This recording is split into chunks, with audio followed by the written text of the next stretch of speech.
Hey everybody, this video is called The Other Tribes, and today we're going to continue our pass-through study here in the book of First Chronicles, looking at the 7th chapter. You're going to notice today's video is going to be much shorter than chapter 6 was, where we hit a half-hour video. But so today we're going to look at the genealogy of the other tribes of Israel. So First Chronicles chapter 7 verse 1 through 5 says, the sons of Issachar were Tola, Pua, and Jashub, and Shimron, 4 in all. The sons of Tola were Uzi, Raphaiah, Zariah, Jemai, Jimsam, and Shemuel, heads of their father's house. The sons of Tola were the mighty men of valor in their generations. Their number in the days of David was 22,600. The son of Uzi was Izrahiah, and the sons of Izrahiah were Michael, Obadiah, Joel, and Ishiah. All 5 of them were chief men, and with them by their generations, according to their fathers' houses, were 36,000 troops ready for war, for they had many wives and sons. Now their brethren among all the families of Issachar were mighty men of valor, listed by their genealogies, 87,000 in all. So here, verses 1 through 5 in this chapter, we start off looking at the descendants of Issachar. In verse 6 through 12 to continue, says the sons of Benjamin were Bela, Becher, and Zediah, 3 in all. The sons of Bela were Esbon, Uzi, Uzziah, Jeremoth, and Eri, 5 in all. They were heads of their fathers' houses, and they were listed by their genealogies, 22,034 mighty men of valor. The sons of Becher were Zemira, Joash, Eliezer, Elione, Omri, Jeremoth, Abijah, Anathoth, and Aelmeth. All these were the sons of Becher, and these were recorded by genealogy according to their generations, heads of their fathers' houses, 20,200 mighty men of valor. The son of Zediah was Bilhan, and the sons of Bilhan were Jeush, Benjamin, Ehud, Chenaanah, Jethan, Tharshish, and Ahishahar. All these sons of Zediah were heads of their fathers' houses. There were 17,200 mighty men of valor, fit to go out for war and battle. Shupam and Hupam were the sons of and Husham was the son of Aher.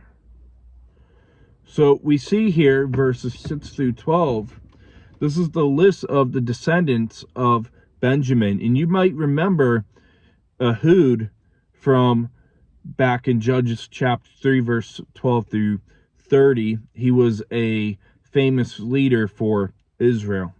And many believe that it is better rendered the sons of Aher in verse 12, and that it's an indirect reference to the tribe of Dan, who is not otherwise mentioned in this genealogy. And there's 4 reasons that support the idea that this is an indirect reference to the tribe of Dan.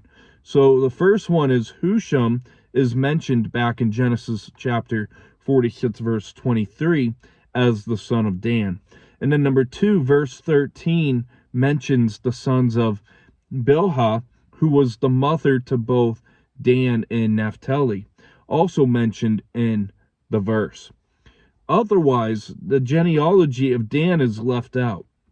And so Hebrew writers sometimes use the words of Aher to describe something that's like an abominable thing, which the writer disdained to mention, whence they call a swine, which to them is a very unclean and loathsome creature. It's considered basically another thing. So let's read verse 13 here. It says the sons of Naphtali were Jahaziel, Guni, Jezer, and Shalom, the sons of Bilhah. So we see the descendants in verse 13 of Naphtali. And verse 14 through 19 says, the descendants of Manasseh, his Syrian concubine, bore him Machir, the son of Machir, the son of the father of Gilead, the father of Asriel. Machir took as his wife the sister of Humam and Shunem, whose name was Machiah. The name of Gilead's grandson was Zelophehad, but Zelophehad begot only daughters. Machiah, the wife of Machir, bore a son, and she has called his name Peresh. The name of his brother was Sheresh, and his sons were Ulam and Racham. The son of Ulam was Bedan, and these were the descendants of Gilead, the son of Machir, the son of Manasseh. In verse 18-19, his sister Hamoleketh bore Ishhod, Abiezer, and Melah, and the sons of Shemida were Ahian, Shechem, Lehi, and Ananem. So we see here, verse 14 through 19, the descendants of the western tribe of Manasseh.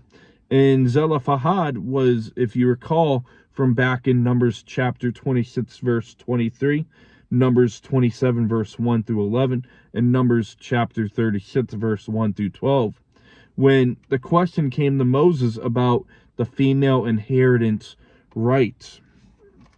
So that's a little bit time back last year.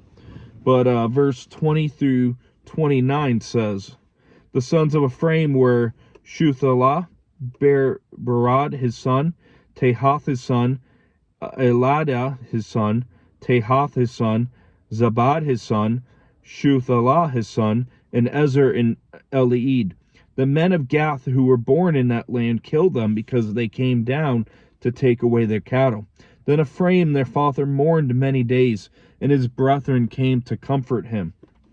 And when he went in to his wife, she conceived and bore a son, and called his name Beriah, because tragedy had come upon his house. Now his daughter was Sherah, who built lower and upper Beth Horon in Uzen Sherah. And Rapha was his son, as well as Resheph, and Tala his son, Tehan his son, Ladan his son, Ammihud his son, Elishama his son, Nun his son, and Joshua his son.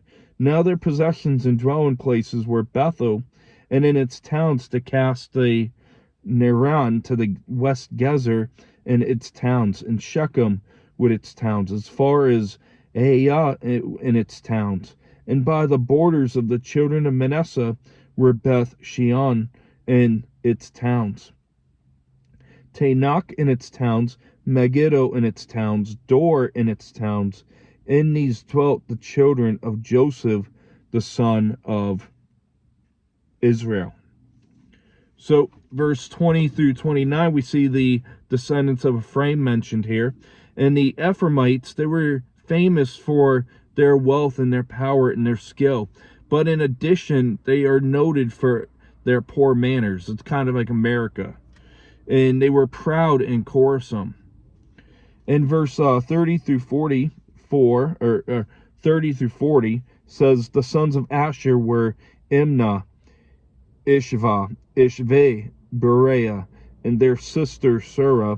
The sons of Beriah were Heber and Machiel, who was the father of Berzath. And Heber begot Zaphlet, Shomer, Hotham, and their sister Shua. The sons of Zaphlet were Pasach, Bimhal, and Ashvaeth. These were the sons of Japhlet. The sons of Shemer were Ahi, Rogah, Jehubah, and Aram. And the sons of the brother Helam were Zophah, Imnah, Shalesh, and Emel. The sons of Zophah were Suah, Harnefer, Shual, Beri, Emra, Bezer, Hod, Shammah, Shoshah, Jethron, and Bera. The sons of Jether were Zephunah, Pisha, and Era. The sons of Ulah were Erah, Haniel, and Rizia. These were the children of Asher, heads of their fathers' houses, the choice men, the mighty men of valor, chief leaders, and they were recorded by genealogies among the army fit for battle. They number 26,000. So verse 30 through 40, we see here the descendants of Asher. And the theologian Adam Clarke, in his commentary on First Chronicles, argued that the daughters of Asher, they were very attractive and they were all matched with the kings or priests.